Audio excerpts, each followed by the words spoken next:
WYMT Mountain News at 6.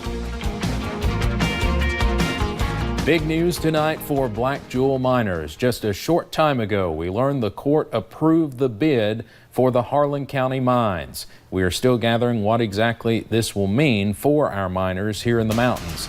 With what we do know, let's send it out live to WYMT's Connor James, who's been following this story from the beginning. Connor?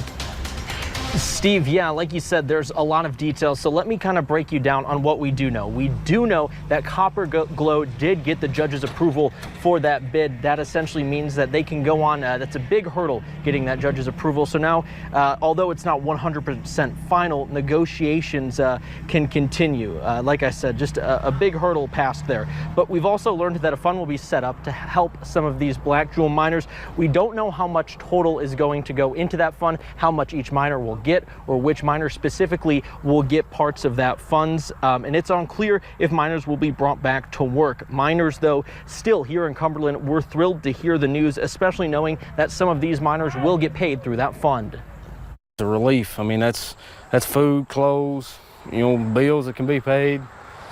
It's a weight off everybody's shoulders, or off mine anyway. Now, Steve, in that courtroom in Charleston just a little bit ago, they did adjourn, and when miners and their families here heard the news, there was a lot of clapping and cheering, knowing that they're one step closer to having a lot of their questions answered. I'm live in Harlan County. Connor James, WYMT Mountain News. It doesn't look like too many people are there behind you now, Connor. Do they still expect this protest to continue? Yeah, not really sure. A lot of them talked about they wanted to physically see that money. A lot of these miners are slowly coming back now that they're hearing the news, but there's not really an idea of whether or not they will still be posted out here until they see a paycheck. All right. Obviously, still developing story. We're continuing to follow it. Connor, thank you very much. Well, Leslie County is giving back right now at the city park. The Hyden Police and Leslie County Sheriff's Departments are holding a car wash. All the proceeds will go to the 84 Black Jewel miners in that county. Leslie County Sheriff Billy Collett and his wife knew they wanted to help the miners, so they organized the event. Cars have been pouring into the park, many donating $20. The car wash started at 4 and will go until 7 tonight. We'll have more on this fundraiser coming up at 11. Another event in Knott County will help miners there. This one is Saturday at Mine Made Paradise. You can ride your ATV for free and then make a donation of any amount. A $25 donation will get you a t-shirt. That same day, there will also be a clothing giveaway at the Knott County Sportsplex.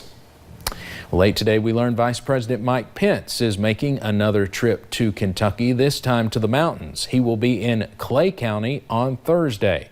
The Vice President will visit the EKU satellite campus in Manchester. The Health and Human Services Secretary and Governor Bevin will be with him. The Vice President is expected to talk about Kentucky's response to the opioid crisis to about 200 people. This is Pence's third visit to the Commonwealth this year, but again the first to Eastern Kentucky. Back in March, he attended a campaign fundraiser for Governor Bevin at the Aviation Museum in Lexington. He returned to Lexington just before the Derby to speak at Hallway Feeds. We're still waiting on a time for the Vice President's visit to Manchester Thursday, but of course we'll have coverage here on WYMT.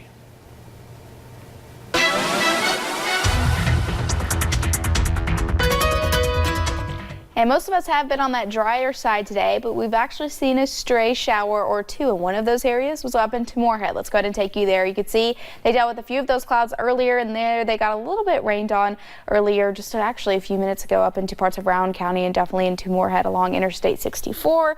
Looking outside our front porch here at the studio, we're seeing beautiful blue skies. Clouds once again starting to increase. That trend will continue as we head into the rest of those evening hours. You can see it right here, satellite and radar showing clouds, and now those rain chances starting to increase a little bit. So as we scan the skies, you can see some heavy rain falling into parts of Rowan County, Morgan County as well. So getting a little bit of a downpour and a little bit of a cool off before really all of the rain starts to arrive. So you can see 75 in Moorhead, 83 in Jackson, 88 here in Hazard, and 84 down into parts of Williamsburg. We'll all get a cool off though tomorrow, as most of us get a chance to see some of those rain chances. I'll have a look at that coming up in just a few short minutes. All right, Paige, thank you.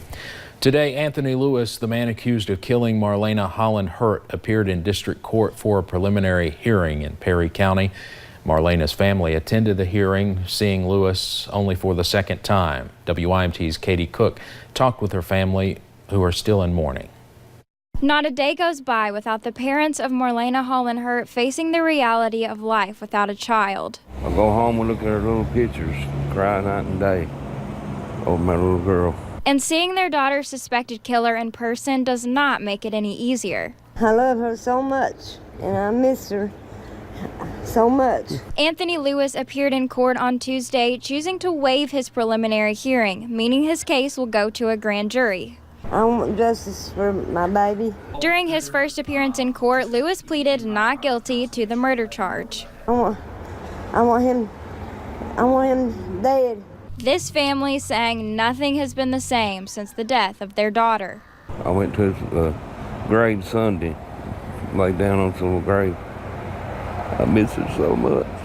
Just hopeful that her killer will face justice sometime soon. In Perry County, Katie Cook, WYMT Mountain News. Now the grand jury will decide whether to indict Lewis. It's unclear when they might hear the case. A trial delay in a Laurel County murder case. Jury selection was expected to begin today in Michael Paul Collier's case. He's accused of shooting and killing his father. 2 others, including his estranged wife, were injured. The trial was continued this morning until August 27th. Collier faces murder and assault charges.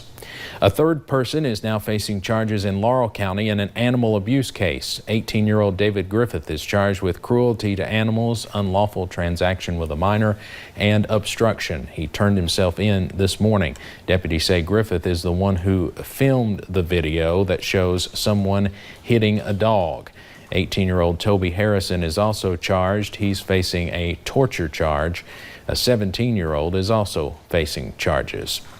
Tonight, the future of the Pineville Hospital is even further in limbo. This after the city decided to back out of helping fund the health care facility. WYMT's Hannah Reynolds talked to city council members about the decision.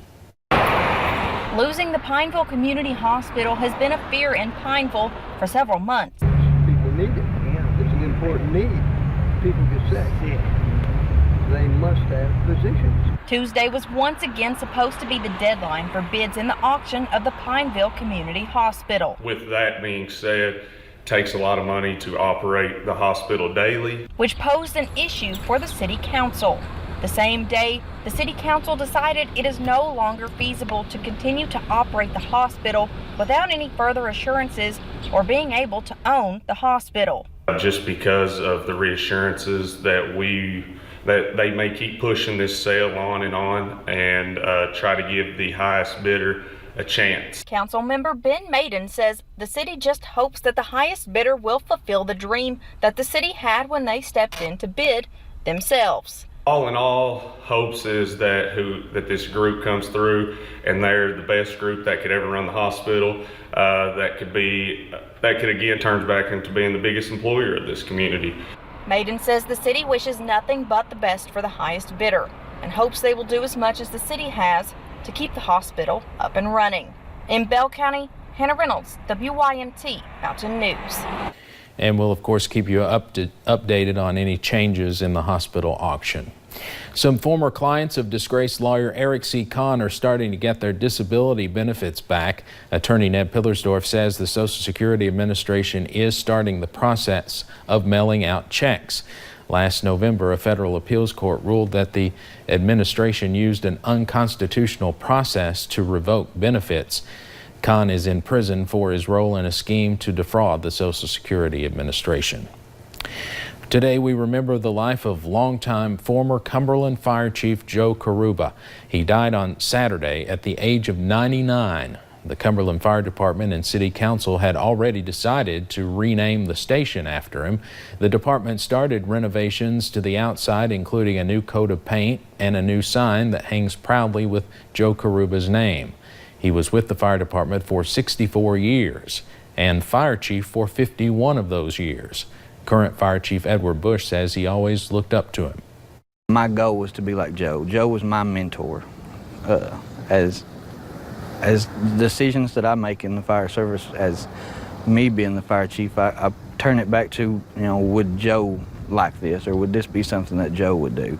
Because Joe's a legend here at Cumberland Fire Department and throughout the county. The visitation will be Friday, August 9th from 2 until 7:30 p.m. at Tri-City Funeral Home in Benham. The funeral services will follow Saturday, August 10th at 11 a.m. at St. Stephen Church in Cumberland.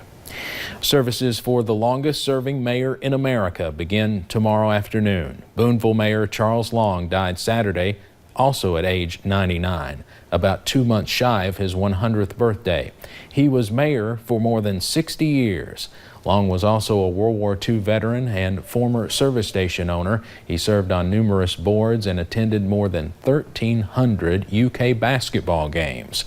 His visitation is tomorrow from 4 until 7 at the Boonville Funeral Home. The funeral is Thursday afternoon at 2 at the Boonville Presbyterian Church. As many school districts struggle to find teachers, some will rely on others to teach classes. In Pike County, substitute teachers are getting a pay raise. WYMT's Marianne Fletcher has more. As summer comes to an end for teachers and students, school district officials are busy preparing for the upcoming school year. Oh, we're extremely excited to start a new school year. There are 22 public schools in the Pike County School District. I really feel our schools are prepared. Superintendent Reed Adkins says one thing is difficult to keep up with. We have a teacher shortage in certain areas. The teacher shortage is one of the reasons why substitute teachers are getting a raise. JROTC, foreign language, high school science, high school math. We struggle finding people for those areas. The raise is $20. This increases their current pay of $65 each day to $85. If the regular teacher is not there, then the substitute teacher, they step in and they're equally as important. And it's a long time coming after years of stagnated wages. And actually, the substitute teachers in Pike County hadn't gotten a raise in 27 years. Adkins says Pike County is not only competitive in sports, but pay too.